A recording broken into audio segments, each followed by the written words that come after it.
Hello, welcome to Scotland at 7 here in Broadcasting Scotland. My name is Brian Liddy and I'm here with tonight's news for you. What I'll do first of all is I'll read through the latest COVID update and then I'll introduce tonight's guest. So, as of 2 p.m. today, a total of 3,878,988 people in Scotland have been tested through the NHS Scotland labs and UK government regional testing centres since the start of the pandemic. Of these, 3,054,900 have been confirmed negative. 824,088 have tested positive. There are 6,215 new cases of COVID-19 confirmed by a test, although not everyone with the virus will display symptoms, and not all of those symptoms will be tested. Not all of those with symptoms will be tested. I'm sorry, I dropped a word there. There are 11 new reported deaths of people who have tested positive. The number of patients in Scotland who have died from complications caused by the coronavirus infection now stands at 9,812. This number only includes those who have died having received a positive test for the virus in the previous 28 days. Of the people who have tested positive, 540 were in hospital last night, 38 of whom were in intensive care. As of 8 a.m. this morning, 4,377,002 people had received their first dose of the COVID-19 vaccination. 4,003,377 had received their second dose, and 2,782,462 have received a third dose or booster. The latest UK figures the latest UK daily figures show 147,720 patients who tested positive for COVID-19 have sadly died from their illness, an increase of 147 since yesterday. This number refers to deaths in all settings, not just hospitals. So this evening we're joined by Chris McCusker. So Chris, hello. How are you? Should I say, how? Yes, I am fine, Brian. I haven't been on for a while. I had a wee bit of ill health, but yeah, back to normal. Oh, sorry to hear you were feeling poorly, but I like your hat, I must admit. And the actual jumper as well, which Yeah, says I have a machine gun. a full set. There you go then. So I'll move on to our first story then. More than 7 in 10 eligible adults across Scotland have now had their COVID-19 booster or third dose. Figures published today show that 72.1% of over 18s who are eligible by 31st of December have come forward so far, and more than 70,000 boosters or third doses have been given each day over the last 2 days. Anyone who has not yet had their booster is still being urged to get boosted by the bells as the best way to combat the Omicron variant and protect the NHS. Health Secretary Humza Yousaf said, "Today's figures reflect the enormous national effort which is going on right around the country to accelerate our vaccination programme in response to the Omicron variant. I want to thank absolutely everyone who has been involved in the programme and all the people who have stepped up and came in for their booster." Also today, requests for military assistance at 3 health boards in Scotland have been approved. NHS Ayrshire and Arran, NHS Grampian and NHS Lanarkshire will receive the support from service personnel to help manage growing pressures as a result of the Omicron. They will begin inductions at the boards in January after the military assistance for civilian authorities support was approved by the Scottish Government. So, Chris, let me get my papers in order. Well, can I just ask, maybe, have you had your booster yet? Yeah, well, that's why I was ill, Brian. I got my third booster and my flu vaccine on the same day, and I was floored for about 72 hours. Oh, I'm sorry to hear that. You're feeling better now, Uh, though. yeah, much better now. But yeah, I took a real bad reaction to an awful lot of people anecdotally were telling me that if you have the two in the one day, and in quick succession, one after the other, it can have an adverse effect on you. But then, when I spoke to the doctors, stuff like that, NHS 111, it was the advice was that hopefully it will just be a 72-hour thing, and then your immune system will kick in and take over, and that's exactly what happened. So it happened. I got the booster on the Thursday, on the Sunday, and I was back on my feet on the Thursday. So you don't regret having the no, no, jag, no, so no, do not you at all. know? Yeah, No, no, okay. no, no. I don't regret it in any such way, shape, or form. It's been it done. Wore the t-shirt, and quite happy now that I'm triple vaxxed and flu vaxxed. Okay. Well, the other thing about this item that's impressed me is that the figures that have been mentioned, more than 72% of 18-year-olds have been vaccinated now, and then 70,000 jags a day each day in the past 2 days. That's quite impressive, isn't it? Yeah, very monumental, isn't it? It's again the extra volunteer vaccinators that have came on board, that the Scottish Government have sourced, along with, and this is one for Stephen Kerr and Douglas Ross, the strong arm of the Great British Army, of course, which the majority of them are actually serving Scottish soldiers, but that's neither here nor there. Everybody's sort of like muscled in and trying to help the country move through this. So as a gargantuan effort, made by everyone, not just a few. And what do you think is going to happen then with the Omicron variant? And what chances do you think that the NHS will be overwhelmed? Well, I mean, again, it's down to what what is the likelihood of the Omicron, because in some settings you're hearing that it's not as fierce as Delta. The effects that is, it doesn't lead to long-term illness, so they say. But then, if more people have got it, then obviously, with a greater volume of society having it, will put an added burden on the NHS. So again, I still favour the canny approach of the Scottish Government to just baby steps at at this moment in time.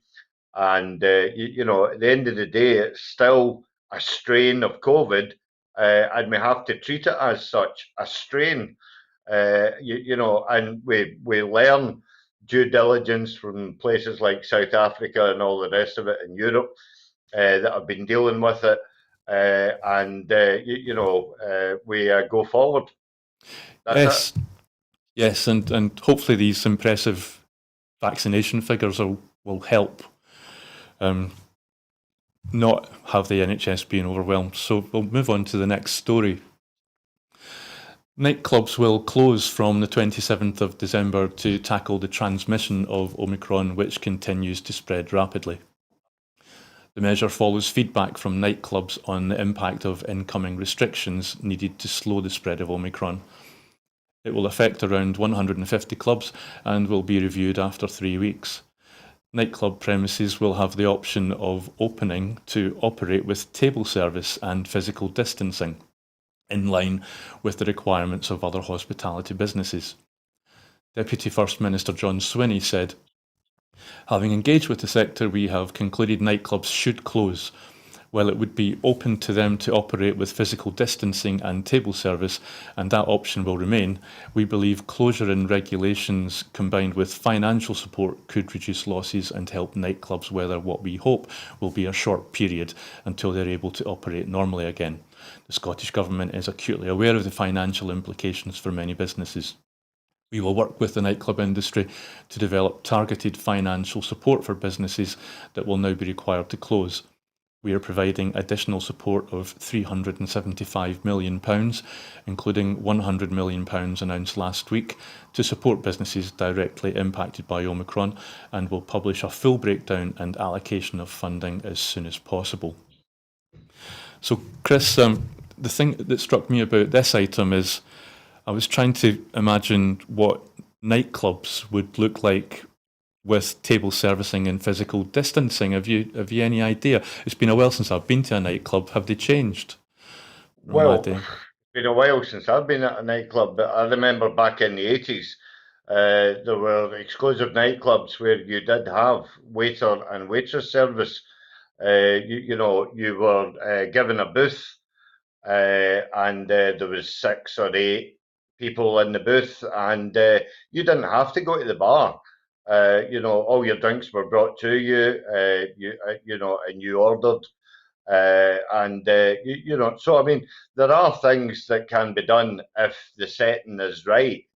I mean, obviously, it's a long time since I can't remember what they get called, but but you had someone watching you when you were dancing.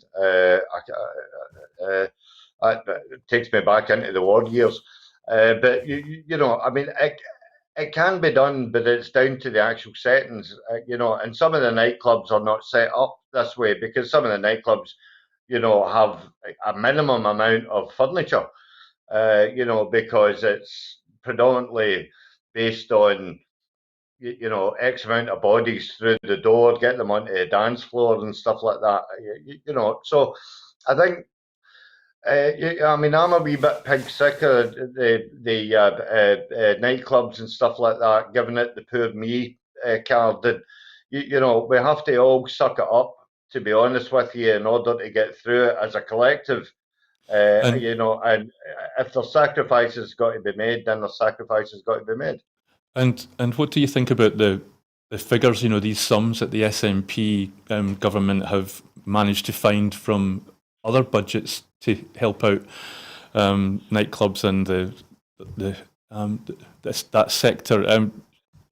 It looks to me that Well, means that it's something that was previously allocated funding will have lost that funding and won't happen now.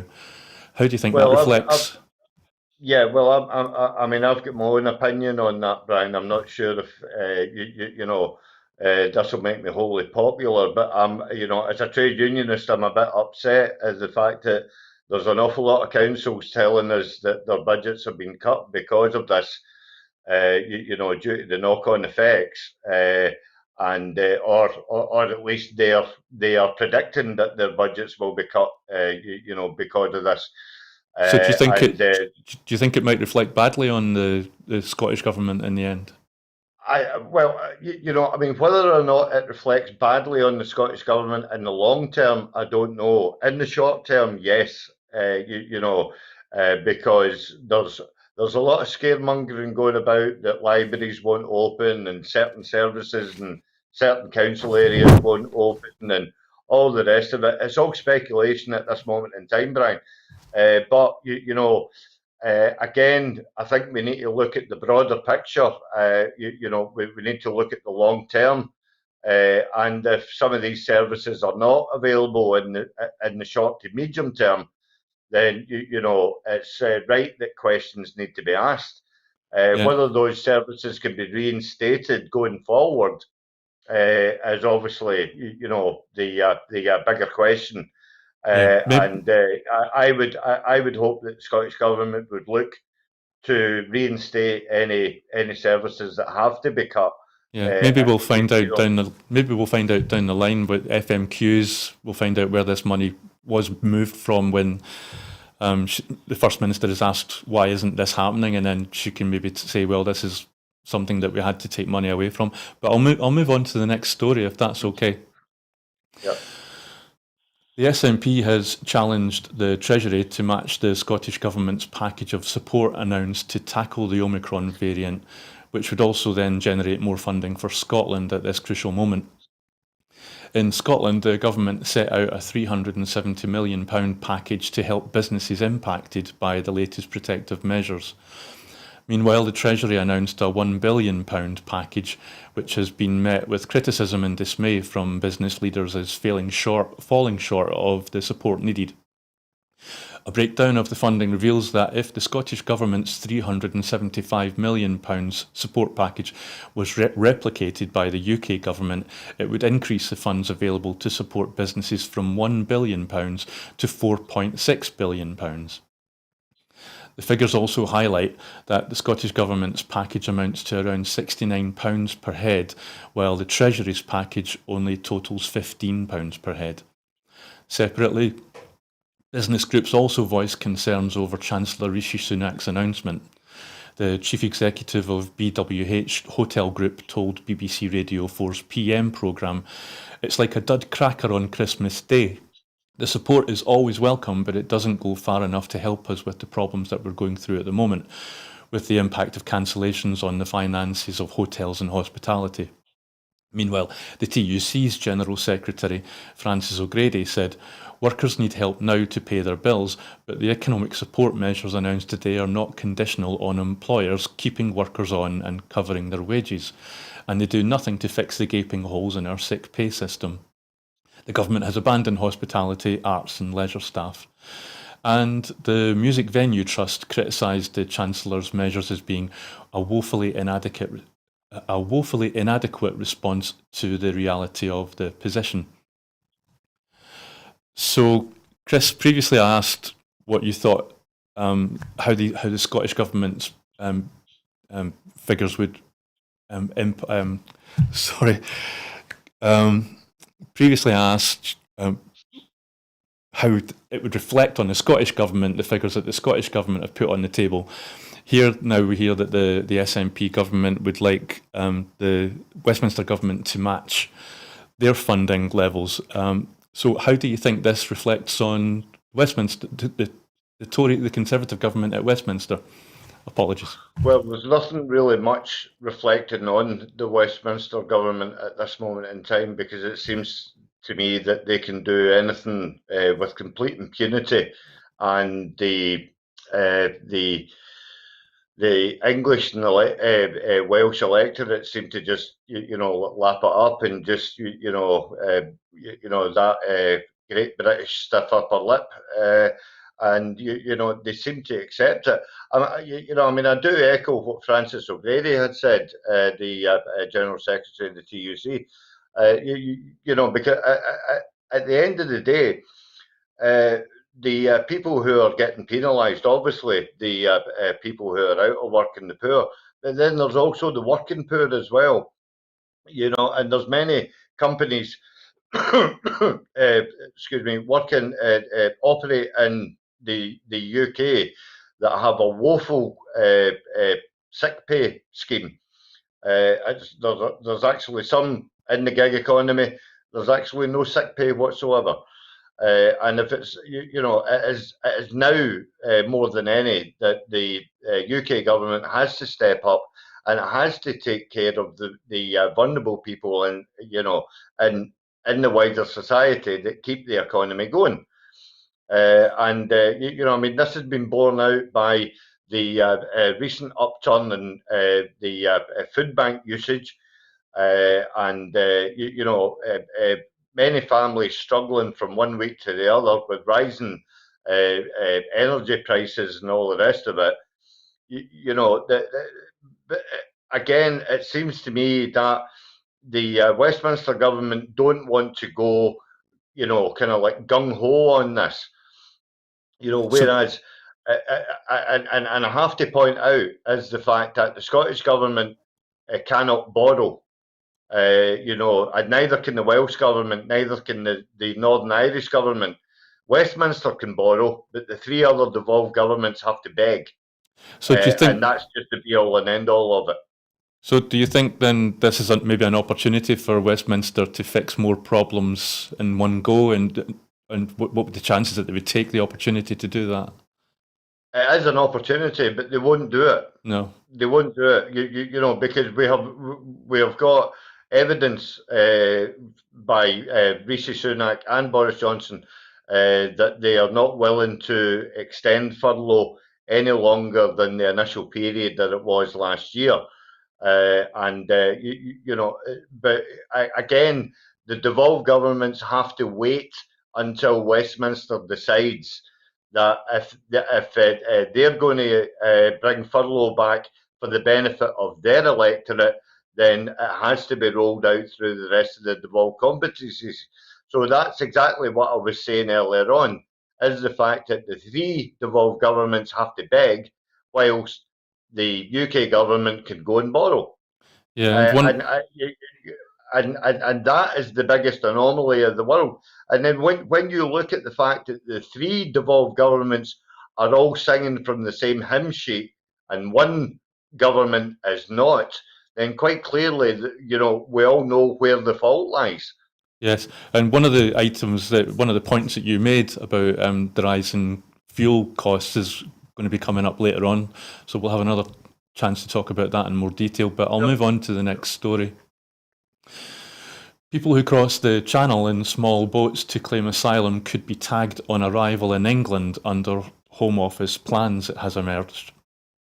The Home Secretary, Priti Patel, is expected to announce the plan in early in the new year as part of her overhaul of the immigration system.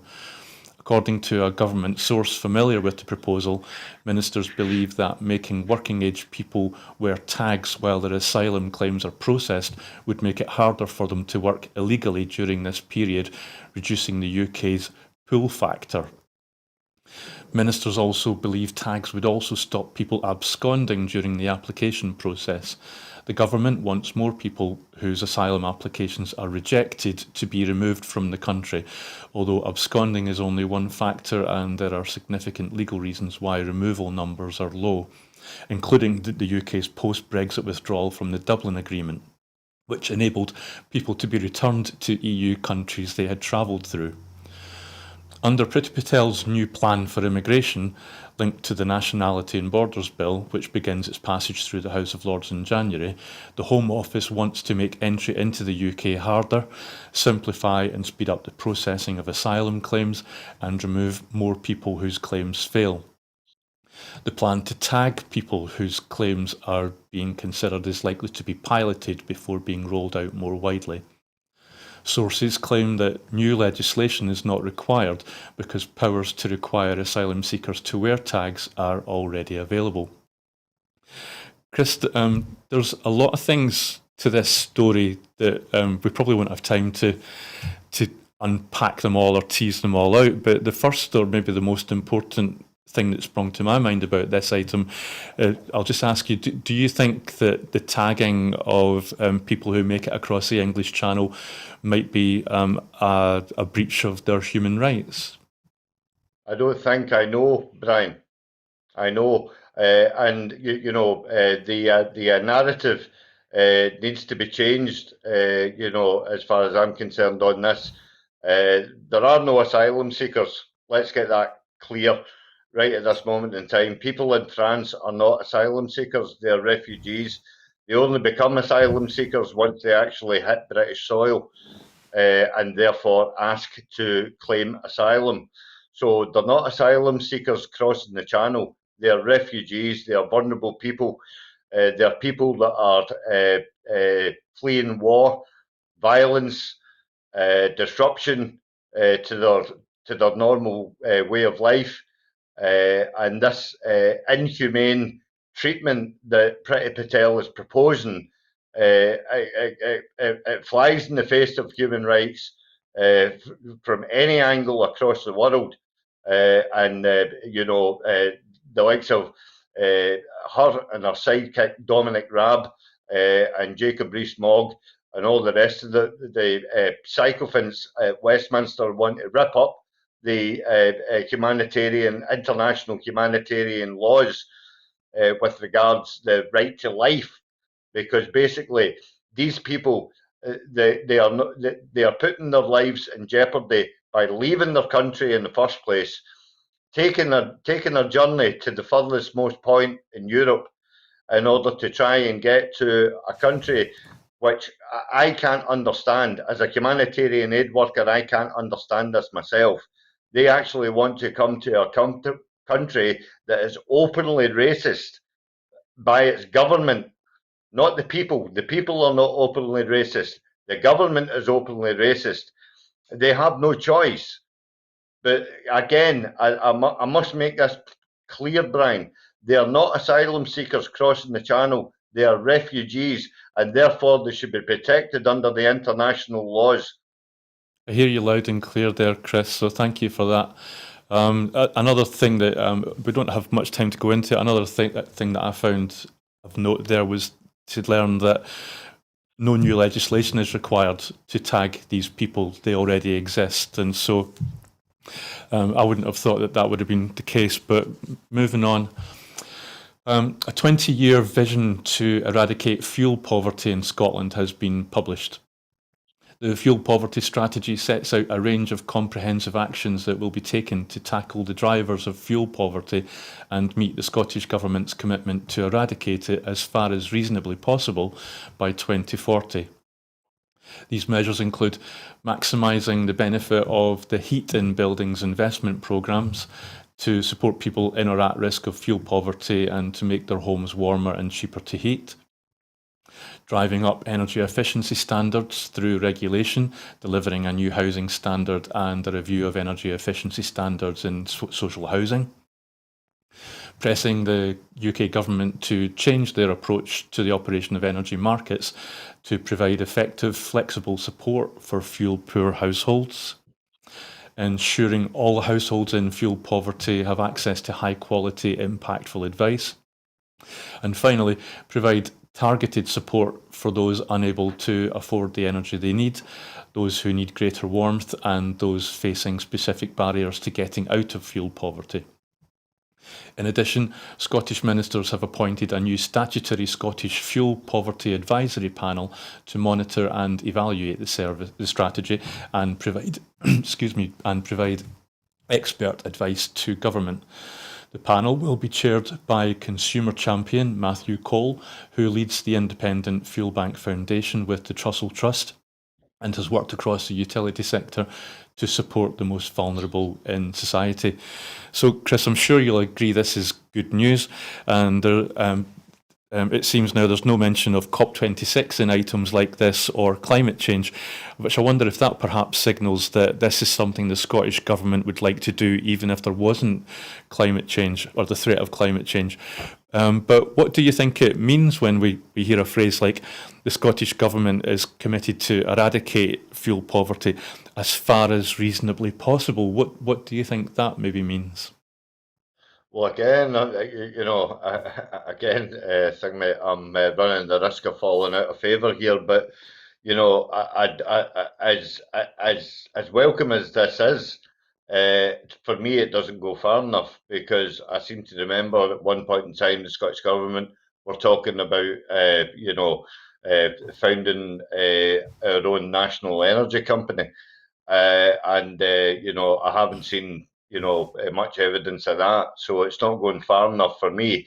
Again, it is welcome, and you're right to point out the fact that there is no mention of climate change, climate justice, and the whole COP26 narrative and stuff like that. So it is something that has been on, shall we say, the statute book, on the government's to-do list for a couple of years.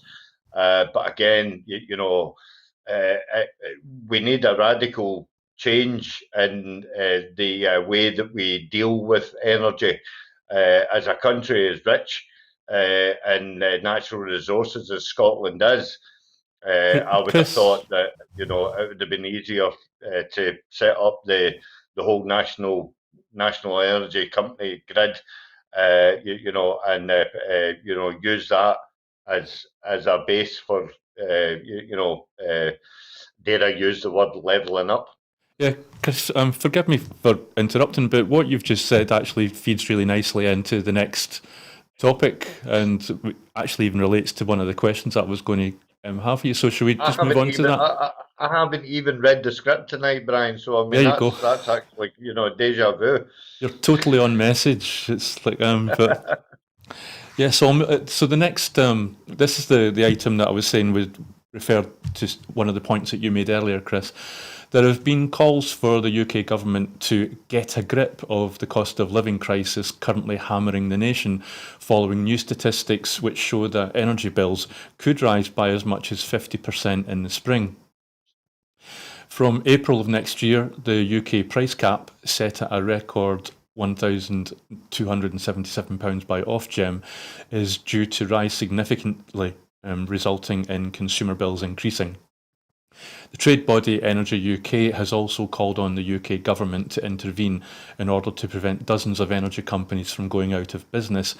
It is believed that around 1/5 of consumer energy bills are in control of suppliers, with the government setting out additional costs such as VAT and green energy levies. Commenting, the SNP's Shadow Energy and Climate Change spokesperson Alan Brown MP said, "This cost of living crisis falls directly at the door of number 10. Therefore, it is their responsibility to get a grip of this crisis. It is vital that Boris Johnson and Rishi Sunak follow the example set by numerous governments across Europe by reducing taxes on bills. By doing so, the Tories would be putting money back into customers' pockets at a time when bills elsewhere continue to soar." So, Chris, can you believe that eye-watering 50% rise coming our way next spring? I thought that was a typo when I saw it, but it's Yeah, not. no, I mean, I can't not agree with it because, I mean, when I came across this story earlier on today, I was in the car going up to Dundee, and it was risible the fact that it just seemed to come off the reporter's mouth, quite easy. It wasn't sort of like challenged in any such way as you're doing, by saying, I thought this was a typo when I first read it. They just, matter of factly came out with 50%. And I just thought, my God,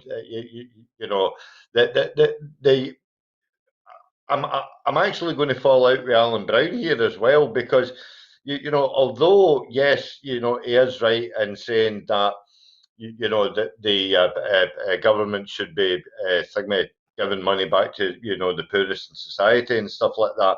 But unfortunately, we know that this capitalist cabal in Westminster are all in favour of creaming the most that they can through the taxpayer in order to pay their Tory chums the money that they need to pay in order to escalate them into the House of Lords. We know this. We've seen it. We've got evidence of it. Joe Morland, thing that the Good Law Project has been working on, countless brown envelope packages and stuff like that that have been going through the Tory benches in order to, hoover hoover some Tory donor into the higher echelons of the House of Lords. And any capitalist government needs to keep its coffers swirling round with taxpayers' money. So So, they're never going to reduce taxes on the likes of fuel bills and all the rest of it. so It you just think, doesn't suit their narrative. so you think it's the opposite of trickle down theory? It's Hoover up theory. I trickle up or hoover up. I mean, add in any superlative that you like. And and so You, this you know, And so this 50% increase that we're going to be facing in spring, from electricity companies, do you think the renewable energy here in Scotland from wind and wave could be the answer? well, correct. And again, when we go on to that subject, the main reason I firmly believe that the English government, and I use that word quite particularly, did not favour the Scottish project. What is it, southwest of Aberdeen? I can't remember its name now. but they plumped for a project in North England. Is because they don't want to invest in our rich renewable sector. The That is, carbon capture project you're thinking of yeah, there. yeah. The Yeah. carbon capture project. They don't want to put money into that because they know it's going to be hugely successful and it is going to drive down the cost of energy. Not obviously immediately, but through time. And they don't want that. They don't want that. So they're willing to spaff the money, wherever they can, in order to avert the possibility, because that's why capitalist governments love fossil fuels. Do you know what I mean? Because the tax revenue that they can raise out of the North Sea is absolutely incredible, and that's why the whole exploration in the North Sea back in the 70s was such a boon to the Westminster government. It is the main driving factor as to why they will not allow us to be independent, Yes, and of because course, they need that fossil fuel in order to keep going. yes, If that and fossil fuel drives up in Westminster, Westminster is on a hiding to nothing. yes, and no You sign know, of no sign of a because national oil again, fund. yeah, because again, Westminster during the week, the previous week I was watching it, they were saying that it was vital that the fossil fuel, it was vital that Nicola Sturgeon was not allowed to turn the tap off of fossil fuel, because fossil fuel is, in, intrinsically interwoven into the fabric of manufacturing in Britain. We need it for the manufacturing of plastics. We need it for the manufacturing of this. We need it for the manufacturing of that and whatnot, and what have you. It's because, to be quite honest with you, their arse is falling out of trousers because they haven't done the investment into renewables as what we've done. So therefore, they've got nothing to fall back on, and Yep. and they want to drill. They want to drill the North Sea dry before they even think about what next. Because they are looking at not renewables. Once the fossil fuels dries up, they're not looking at renewable. They're looking at nuclear energy, Yeah, and that is a direction that Scotland doesn't want to go in. it'll be interesting to see how that price hike affects voting intention polls next year. But I'll move on to the next story. The SNP's international trade spokesperson has slammed the Tory government for 12 months of Brexit mess. Over the past 10 days, Drew Hendry MP has ran the social media campaign 12 Months of Brexit to highlight the damaging consequences of the Tories' hard Brexit we have seen over the past year. During the campaign, a new report by the Food and Drink Federation revealed that Scotland's whisky and salmon exports were down by 11% and 6.4% respectively since 2019. Brexit has already cost Scotland's economy £3.94 billion and is projected to cost every person in the UK the equivalent of £1,600 in red tape and barriers to trade compared to EU membership. Commenting, the MP for Inverness, Nairn Badenoch in Strathspey, said, "As we've been counting down the 12 days to Christmas, I've been highlighting 12 months of the Tories' Brexit mess. It's important to remember that over the Christmas period there will be many still feeling the Brexit bite despite being a year down the line, forgive me. The last 12 months following the end of the transition period have caused untold damage to Scotland's economy, businesses and households." So, Chris, the thing that staggers me at the moment is we've all been told that Brexit has happened. It's done. It's in the past, and technically that's true. We have left the European Union, but there are still. I'm staggered to find out a lot of people that don't realise that there are still lots of changes that have been delayed and kicked down the line and kicked the can, and they're coming in. Starting from the 1st of January. Yeah. Do you know anything, or can you add anything about any of those things Well, that I mean, apart from the fact that you know that there are several laws, several come into play from January the 1st, and it is widely speculated that you know Boris Johnson will use COVID in order to cover up all these things. That's another reason why he's not locking down during this festive period. Again, I can only speculate and stuff like that. But you know, I mean, I listen to several podcasts from England and stuff like that, and that seems to be the underlying theme there. Yes, there is you know January the 1st is going to be. I think it's going to be really good for the independence movement because January the 1st will see, or January in itself will see the middle income earners in Scotland actually suddenly sit up and take notice about what Brexit is all about, because they are the ones that are going to feel the effects of Brexit. And you know, you can argue at this moment in time that you know France is pretty much drawing up the drawbridge because of COVID.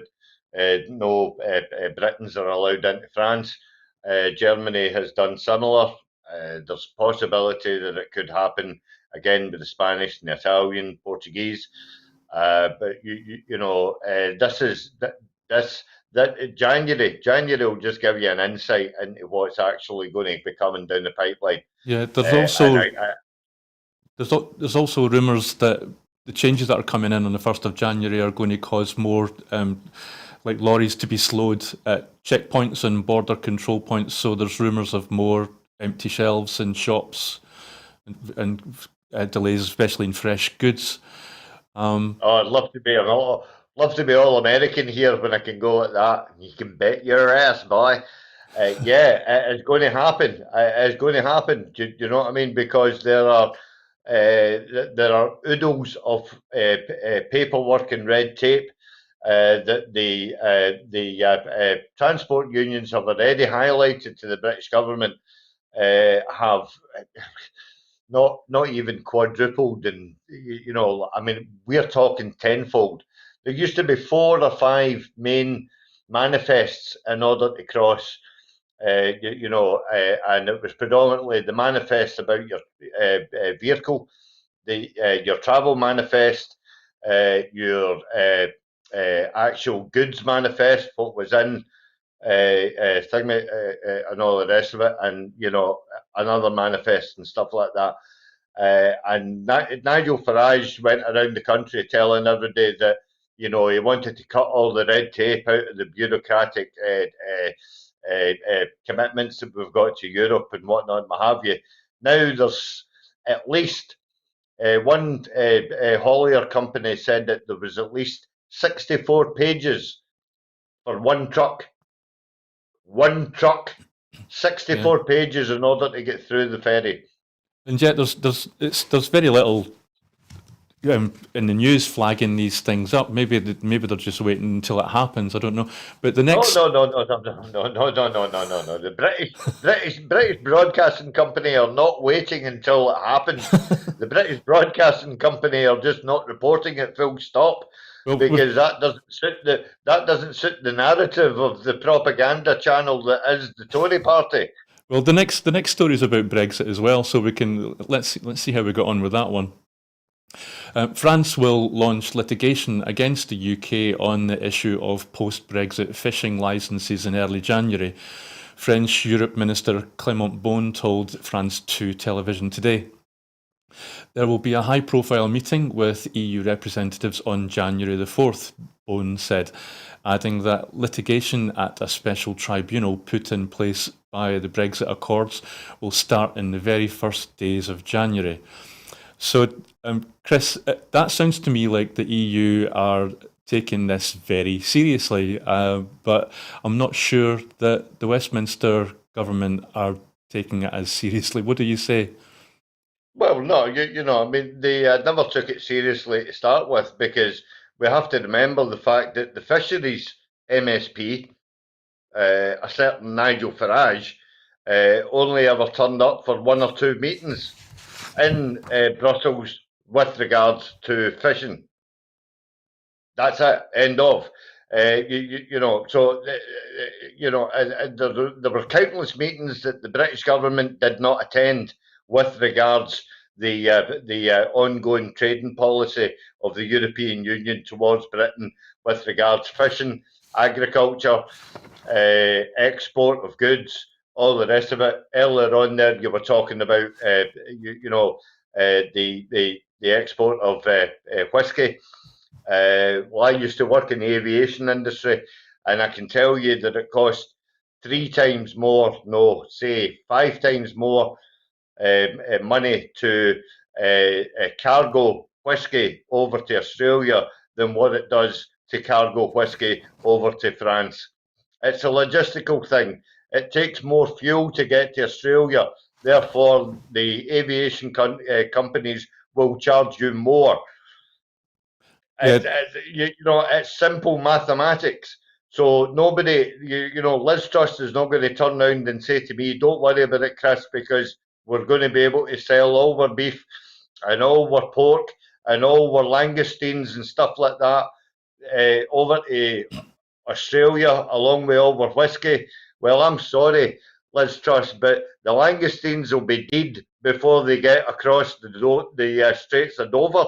yeah, that's the kind of observation. That's the kind of observation that always reminds me of that Father Ted episode. It's like, no, this potential market is near, and that other potential market is far away. Yeah, so we'll move on to the next topic. Hong Kong's oldest university and the territory's authorities have been accused of rewriting history after cutting up and removing a statue mourning those killed in the 1989 Tiananmen Square protests. The erasure of the memorial from where it had stood for nearly 25 years came as Beijing has intensified its targeting of political dissent in Hong Kong since the COVID pandemic.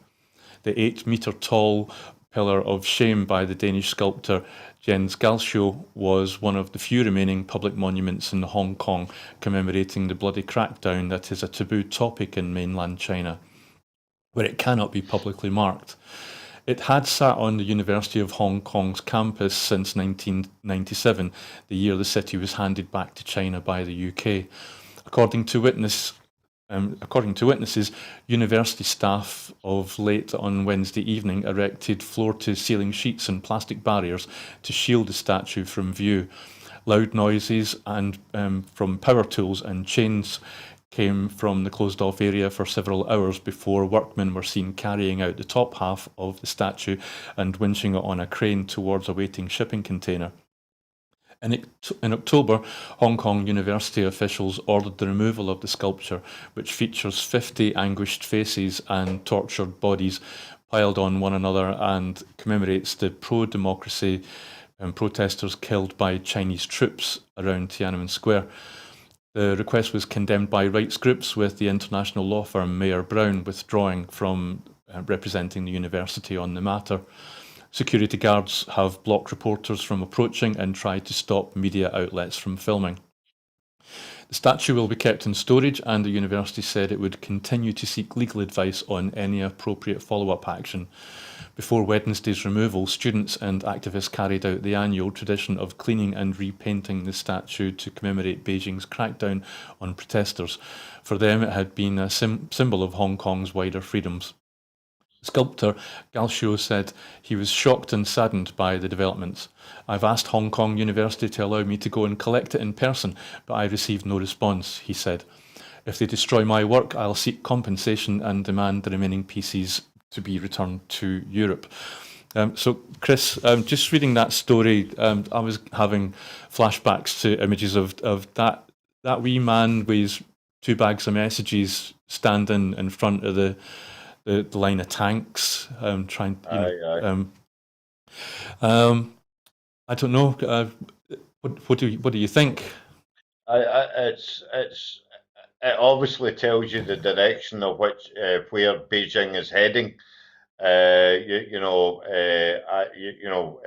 it ever month by month it gradually takes over Hong Kong from British rule, and you know it's it is obviously it's going down a real sorry path, where it can blatantly uh, take away a monument, a shrine, as some students see it, as an actual shrine, a testament to humanitarian activists who had the tenacity to stand up to the government of the day, and basically say, this is not being done in our name. And I think the artist is right. He should be compensated for it. He gifted it to the university, and obviously when he done that, he thought that it was a gift for life. The university have reneged on that. Obviously, there's been pressure put on them, or maybe even a change of administration. And I think he's got every right to seek reparations for that. And it is essentially it's his property. So Yeah. if he wants it to be shipped to Europe, then it should be returned to him, and he should be able to do what he wants with it. Yeah, it's an interesting counterpoint to the recent Black Lives Matter movement, when statues of white, rich, wealthy people that were made profits from this slavery trade, Yeah. and, and monuments being taken down or being talked about being taken down left all over the world, really. But this seems like one example of a monument that really should have stayed where it was.